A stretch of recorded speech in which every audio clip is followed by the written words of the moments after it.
let's talk about the swing process. And this is something that coaches can make as simple or as complicated as they want, really. Some people think there's 5 to 7 main components of the swing. I like to keep everything simple, whether it's for my younger kids or my advanced hitters. So I say there's 3 main steps. And what we start with is the load, all right? So step number 1 is the load, which is gonna have to do with a little bit of a weight shift and a little bit of a shift back with our hands. It's like if I go to throw a punch at a punching bag that I'm trying to hit as hard as I can, I'm not just gonna jab at that, just go straight forward. I'm gonna wanna take something back first to get some energy back here, and then I'm gonna drive through that punching bag, okay? So it's the same thing when we hit. I'm gonna make sure that I want something going back before I just slap forward, okay? So step number 1 of the swing process is the load.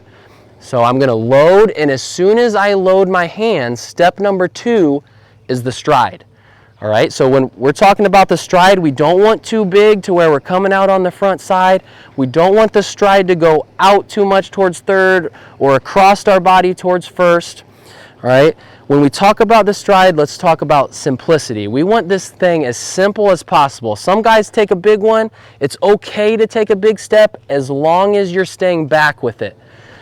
A lot of times hitters get caught up in the stride because we are moving forward, right? But our body's not going too far out with it.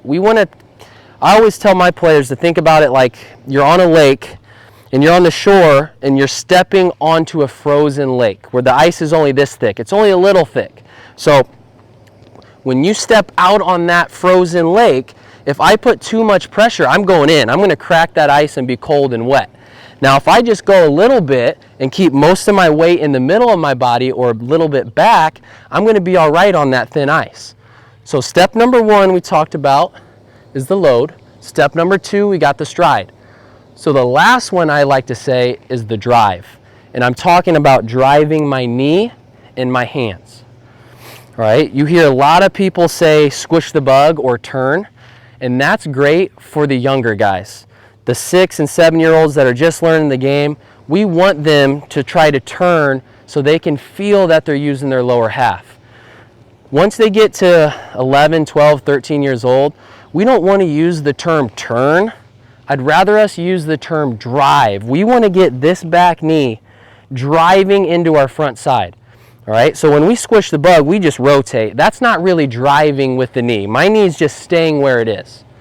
So when I go to drive this knee, I'm going to bring it forward as I'm turning, and then I'm going to drive my hands, my knee, and I'm going to make contact with everything I got.